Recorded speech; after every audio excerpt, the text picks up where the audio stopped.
Hey guys, welcome back to Pascack Valley Forge and Farm. Out here in the garden this morning, and we're harvesting a couple cabbages. This year in my garden I grew two different types of cabbage. I grew Brunswick and also Golden Acre. The Golden Acre is the one that I'm going to be harvesting today. They're ready to come out.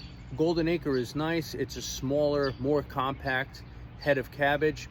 Matures faster, so that way you have a couple heads of cabbage, while you're still waiting for the larger types to come in, like the Brunswick.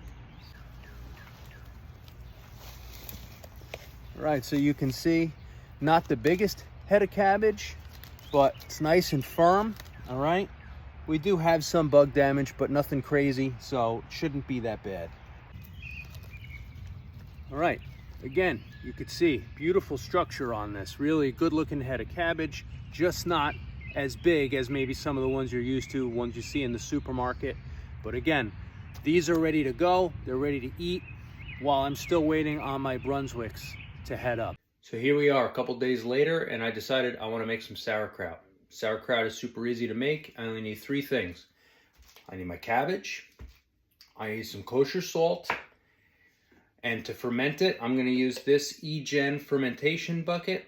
I really like these because they come with an interior lid that you could push down, and it keeps the food below the level of the water so that everything is submerged during the fermentation process. You don't have to worry about putting another weight in there. These things are super easy, super convenient. All right, so this cabbage I'm using, this cabbage is about 1.5 pounds, and so due to the weight, I'm going to be using 2.5 teaspoons of kosher salt. I'm going to start by just cutting the cabbage into quarters. And then I'm just going to slice them up. Depending on how long you like your sauerkraut mix to be, it'll determine how fine you want to shred this. Once you've got your cabbage cut up, just transfer it all over to a large bowl, and then we just add our salt. You want to work that salt in until you start to see the cabbage start to wilt and it starts to pull the water out. After a few minutes, the cabbage will appear noticeably wilted, and you'll also see the liquid starting to pool up at the bottom of the bowl. Now it's time to start adding your cabbage into the fermentation bucket.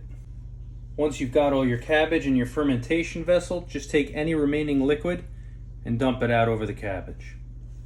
I'm now going to take that inner cover and press it down over my cabbage so that it goes down below the liquid level. Now I just want to plug the top of this inner cover here so that the gases don't escape. And then later on, when I'm checking on my sauerkraut, I can just pop this cork out just to burp it, to let any excess gas out of there. Now I'm just going to close the snap top lid, and that's it. Now I just got to put this in a nice cool spot out of the sunlight. For me, that's going to be the basement. I'm going to check on it every day or two just to make sure the fermentation process is going okay. As more liquid gets released from this cabbage, I'll just push this lid down more so that everything is covered up. All right. Once the fermentation process is done, probably somewhere around 10 days, I'll take this, put it in another container, probably a mason jar, stick it in the refrigerator so the fermentation process ceases, and I'll have sauerkraut probably for the rest of the summer. And now that you see how easy it is to make your own sauerkraut, there's no reason not to do it. So if you got cabbages out there in the garden you don't know what to do with, sauerkraut, baby. Super easy.